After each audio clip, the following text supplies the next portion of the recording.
খড়গপুর জংশনের কালো platform part 1। রাত তখন প্রায় 12:30। খড়গপুর জংশন স্টেশনের বিশাল প্ল্যাটফর্মগুলো ধীরে ধীরে ফাঁকা হয়ে আসছে। ভারতের অন্যতম দীর্ঘ প্ল্যাটফর্ম, দিনে যেখানে হাজার হাজার মানুষের ভিড়, সেই জায়গাটা এখন কেমন যেন অস্বাভাবিক নিস্তব্ধ। দূরে একটা ট্রেনের হুইসেল শোনা গেল, লম্বা, টান টান, যেন কোনো অজানা সতর্কবার্তা। অভিক দাঁড়িয়েছিল প্ল্যাটফর্ম নম্বর 6। হাতে একটা পুরনো ব্যাগ, চোখে ক্লান্তি। সে কলকাতা থেকে এসেছে একটা ইন্টারভিউ দিতে, কিন্তু ট্রেন দেরি করায় এখন তাকে এই গভীর রাতেই অপেক্ষা করতে হচ্ছে পরের লোকাল ট্রেনের জন্য। স্টেশনের আলো জ্বলছে, কিন্তু তবুও মনে হচ্ছিল অন্ধকার যেন আলোকে গিলে ফেলছে। অদ্ভুত সতর্কবার্তা। হঠাৎ পিছন থেকে কেউ বলল, এই সময়ে এখানে দাঁড়িয়ে আছো কেন? অভিক ঘুরে দেখল একজন বয়স্ক কুলি, লাল জামা, মাথায় কাপড় বাঁধা। ট্রেন ধরব, অভিক বলল। লোকটা একটু কাছে এসে ফিসফিস করে বলল, প্ল্যাটফর্ম 6 দাঁড়াবে না, বিশেষ করে রাত 1টার পরে। অভিক হেসে বলল, কেন, ভূত আছে নাকি? লোকটা কোনো হাসি দিল না, চোখ দুটো অদ্ভুতভাবে ফাঁকা।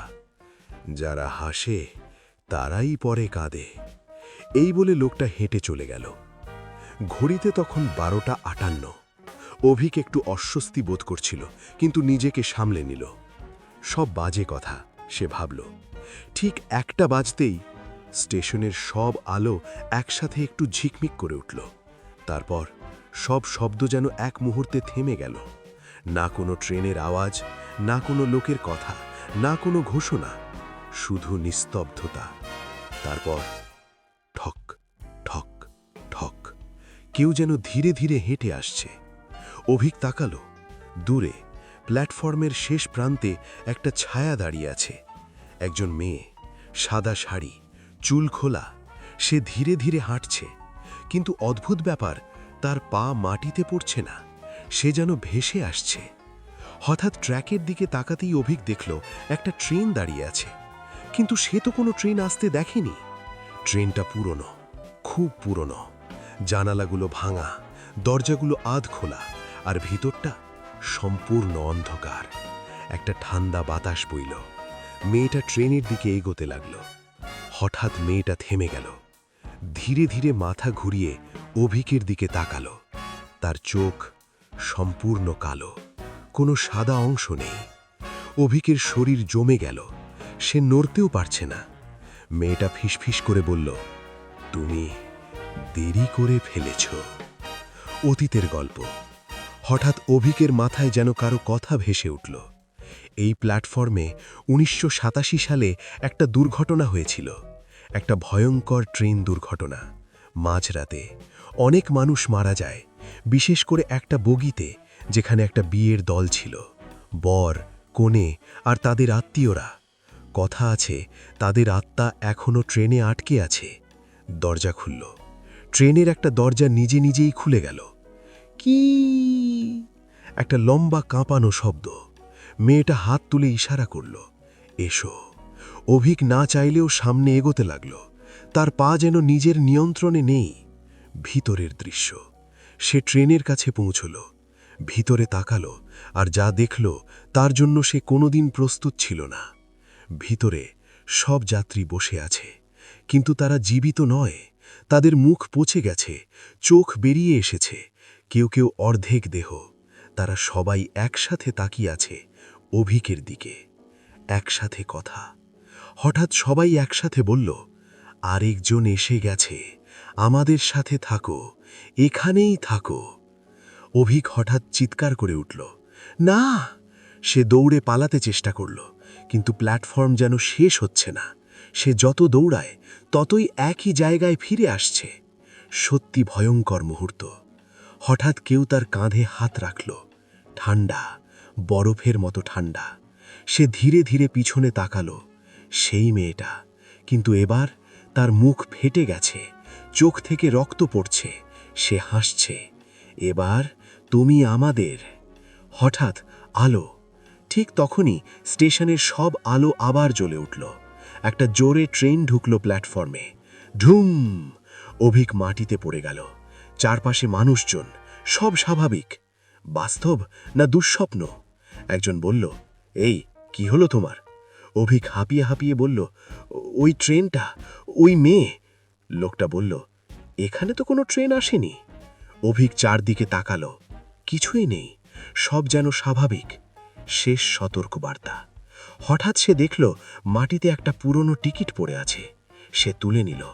টিকিটে লেখা তারিখ 13 অক্টোবর 1987, আর নিচে সিট 13।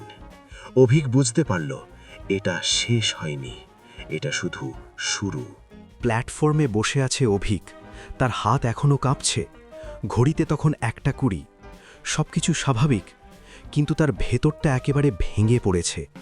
সে বারবার নিজের হাতের দিকে তাকাচ্ছে, কারণ একটু আগে সে স্পষ্ট অনুভব করেছিল কারো বরফ ঠান্ডা স্পর্শ। টিকিটের রহস্য। অভিক আবার টিকিটটা বের করল। পুরনো হলদেটে কাগজ, মাঝখানে ছেঁড়া দাগ। Seat 13, date 13 October 1987। তার বুক ধক করে উঠল। এটা এখানে এলো কিভাবে? সে পাশের এক চাওয়ালাকে ডাকল, দাদা, এই টিকিটটা দেখবেন? চাওয়ালা টিকিটটা হাতে নিয়ে হঠাৎ থমকে গেল। তার মুখের রং বদলে গেল। এটা তুমি কোথায় পেলে? অভিক বলল, এই প্ল্যাটফর্মেই পড়েছিল। চাওয়ালা একবার চারদিকে তাকালো, তারপর নিচু গলায় বলল, এই টিকিটটা ওই দুর্ঘটনার 1987 সালের রাত। চাওয়ালা ধীরে ধীরে বলতে শুরু করল, 13 অক্টোবর 1987, রাত 1টা নাগাদ একটা স্পেশাল ট্রেন ঢুকছিল এখানে। একটা বিয়ের দল ছিল সেই ট্রেনে, সবাই খুশি, গান বাজনা। কিন্তু হঠাৎ সিগন্যাল ফেল করে, আর একটা মালগাড়ি সরাসরি ধাক্কা মারে। অভিক নিঃশ্বাস বন্ধ করে শুনছিল।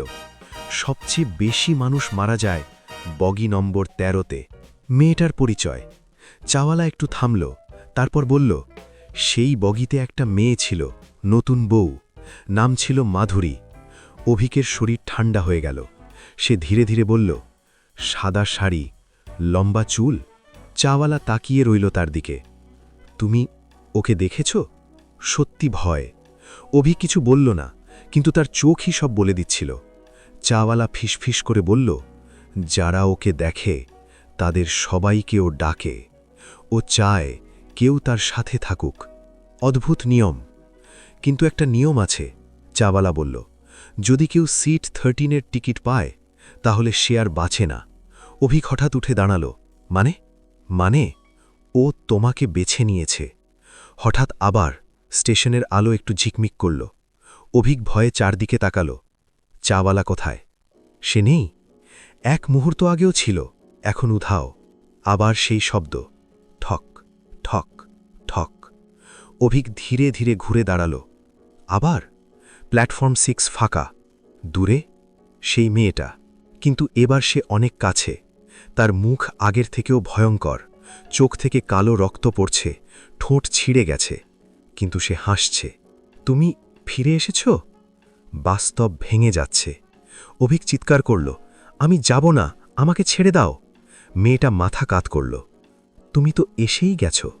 হঠাৎ চারপাশ বদলে গেল। স্টেশন নেই, মানুষ নেই, মৃতদের ট্রেন। সে এখন দাঁড়িয়ে আছে সেই ট্রেনের ভিতরে।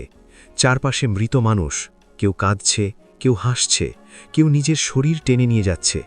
ভয়ঙ্কর সত্য। একটা কণ্ঠ ভেসে এলো, আমরা কেউ বেরোতে পারি না।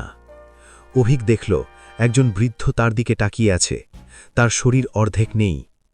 আমরা সবাই অপেক্ষা করি নতুন কাউকে আনার জন্যে। হঠাৎ মেয়েটা, মাধুরী, তার সামনে এসে দাঁড়াল।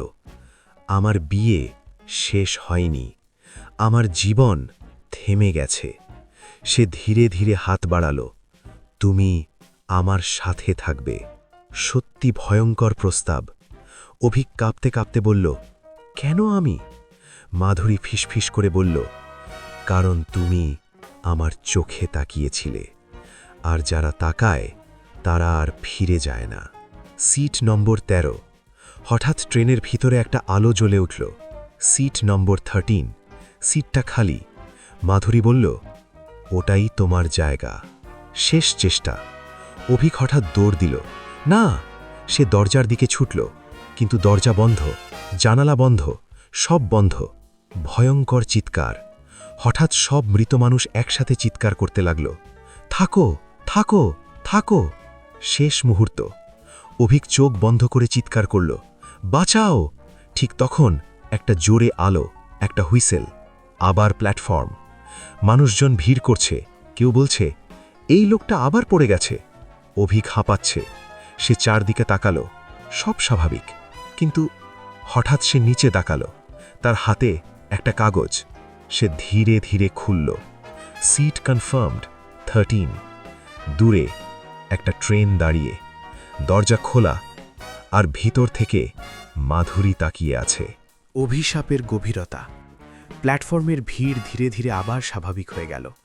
কেউ আর অভিকের দিকে তাকাচ্ছে না, যেন কিছুই হয়নি। কিন্তু অভিক জানে সব কিছু বদলে গেছে। তার হাতে ধরা কাগজটা এখনও আছে, সিট কনফার্মড 13। এটা আর সাধারণ টিকিট নয়, এটা যেন একটা ডাকা, একটা ফাঁদ, সাহায্যের খোঁজ। অভিক এবার ঠিক করল এভাবে বসে থাকলে সে মরবে। সে স্টেশন মাস্টারের ঘরের দিকে ছুটল। ভিতর একজন মধ্যবয়সী লোক বসে আছেন। স্যার, আমাকে বাঁচান। অভিক প্রায় কাঁদতে কাঁদতে বলল। লোকটা অবাক হয়ে তাকালো, কি হয়েছে? অভিক সব বলল, মাধুরী, ট্রেন, মৃত মানুষ, সব। লোকটা চুপচাপ শুনল, তারপর ধীরে ধীরে বলল, তুমি প্ল্যাটফর্ম 6-এ ছিলে? অভিক মাথা নাড়ল। লোকটা দীর্ঘশ্বাস ফেলল। আমি জানতাম, আবার শুরু হয়েছে। লুকানো ইতিহাস। স্টেশন মাস্টার উঠে দাঁড়ালেন। একটা পুরনো আলমারি খুললেন, ভিতর থেকে একটা ফাইল বের করলেন। ধুলো জমে গেছে। তিনি বললেন, এই ফাইলটা 1987 সালের দুর্ঘটনার।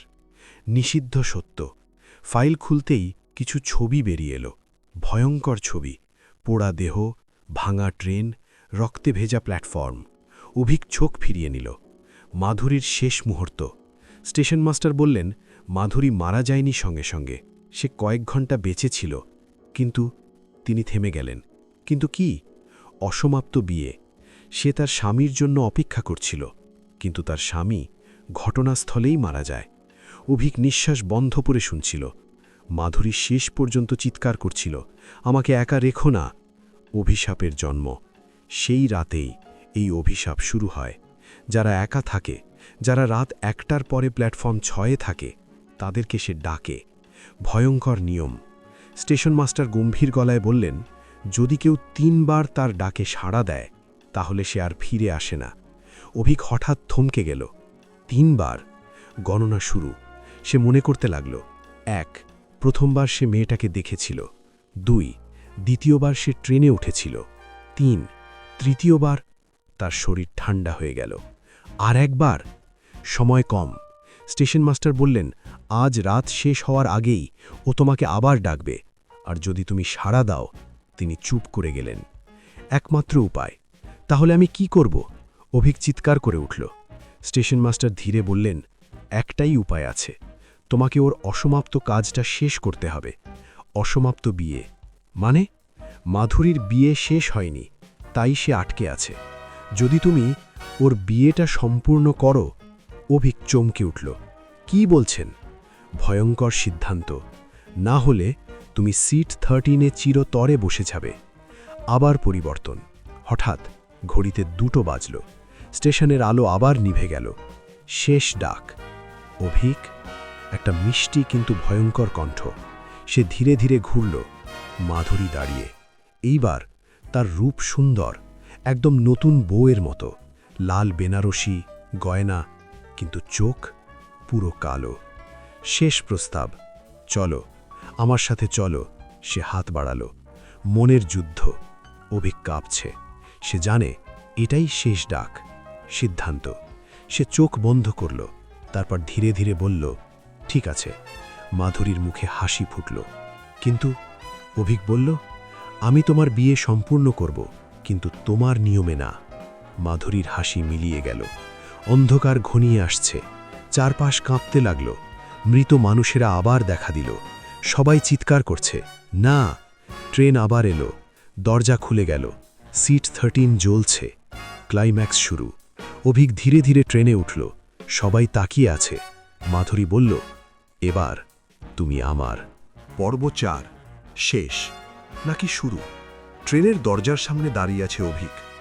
চারপাশে নিস্তব্ধতা, কিন্তু সেই নিস্তব্ধতার মধ্যেও শত শত মৃত চোখ তার দিকে তাকিয়ে। ট্রেনে প্রবেশ। অভিক ধীরে ধীরে ভিতরে পা রাখল। মুহূর্তেই দরজা নিজে থেকেই বন্ধ হয়ে গেল। ঠাস! পুরো বগিটা কেঁপে উঠল। মৃতদের দৃষ্টি। সব যাত্রীরা তাকিয়ে আছে। তাদের মুখে কোনো অভিব্যক্তি নেই, কিন্তু চোখে অপেক্ষা, একটা অদ্ভুত অসহ্য অপেক্ষা। Seat number 13। সিট 13 সামনে একটা অন্ধকার কোণায়, যেন সেই সিটই সবকিছুর কেন্দ্র। মাধুরী পাশে এসে দাঁড়াল। বসো, শেষ খেলা। অভিক ধীরে বলল, বসার আগে একটা কথা বলবো। মাধুরী থেমে গেল। কি কথা? অসমাপ্ত সত্য। অভিক তার চোখের দিকে তাকাল। তুমি বিয়ে করতে চাও নাকি কাউকে বন্দি রাখতে চাও? মুহূর্তেই চারপাশের বাতাস ভারী হয়ে গেল। মাধুরীর পরিবর্তন, তার মুখ বদলাতে শুরু করল। অর্ধেক সুন্দর, অর্ধেক পচে যাওয়া। আমি একা, সে ফিসফিস করে বলল। আসল সত্য। অভিক বুঝে গেল, এটা শুধু অভিশাপ নয়, এটা একাকিত্ব, একটা অসমাপ্ত জীবনের চিৎকার। অভিকের সিদ্ধান্ত। সে নিজের পকেট থেকে একটা ছোট্ট লাল সুতো বের করল। তার মা তাকে দিয়েছিল, সৌভাগ্যের জন্য। সে বলল, বিয়ে মানে শুধু একসাথে থাকা না, মুক্তি দেওয়া। অদ্ভুত শক্তি। হঠাৎ ট্রেন কাঁপতে লাগল। সব মৃত মানুষ চিৎকার করছে, না, ওকে ছেড়ো না। অভিশাপ ভাঙার চেষ্টা। অভিক মাধুরীর হাতে সুতোটা বাঁধতে গেল, কিন্তু একটা অদৃশ্য শক্তি তাকে পিছনে টানছে। সিট 13 যেন তাকে টেনে নিচ্ছে। মৃত্যুর টান। সে প্রায় পড়ে যাচ্ছিল। তার চোখের সামনে সিট 13-এ বসে থাকা নিজেরই একটা ছায়া। শেষ লড়াই। অভিক চিৎকার করল, মাধুরী, তুমি কি সত্যি মুক্তি চাও? মাধুরীর চোখে জল এলো। কালো চোখের ভিতরেও এক ফোঁটা মানবিকতা। সিদ্ধান্তের মুহূর্ত। সে ধীরে বলল, আমি মুক্তি চাই। বিস্ফোরণ। মুহূর্তেই একটা তীব্র আলো। ট্রেন কেঁপে উঠল। সব মৃত মানুষ একসাথে চিৎকার করল, আহ! মুক্তির বন্ধন। অভিক সুতোটা শক্ত করে বেঁধে দিল। মাধুরীর শরীর থেকে আলো বেরোতে লাগল। তার পচা অংশগুলো ধীরে ধীরে মিলিয়ে যাচ্ছে। শেষ হাসি। মাধুরী আবার সুন্দর হয়ে উঠল, একদম নতুন বউয়ের মতো। সে হেসে বলল, ধন্যবাদ। মুক্তি। ট্রেনের দরজা নিজে থেকে খুলে গেল। আলো ঢুকল। সব অন্ধকার ভেঙে গেল। আবার বাস্তব। অভিক হঠাৎ প্ল্যাটফর্মে পড়ে গেল। চারপাশে লোকজন। সকাল হয়ে গেছে, সব শেষ। একজন বলল, এই, উঠে দাঁড়াও। অভিক ধীরে উঠে বসল। সব স্বাভাবিক। শেষ চিহ্ন। সে নিজের হাতের দিকে তাকালো। সেখানে লাল সুতো বাঁধা। শেষ ভাবনা। সব শেষ।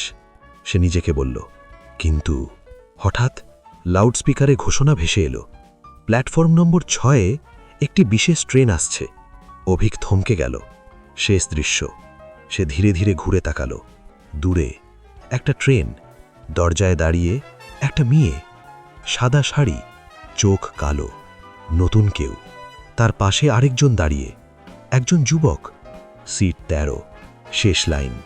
অভিক বুঝে গেল, অভিশাপ ভাঙেনি, শুধু নতুন কাউকে খুঁজে নিয়েছে। সমাপ্ত নাকি শুরু?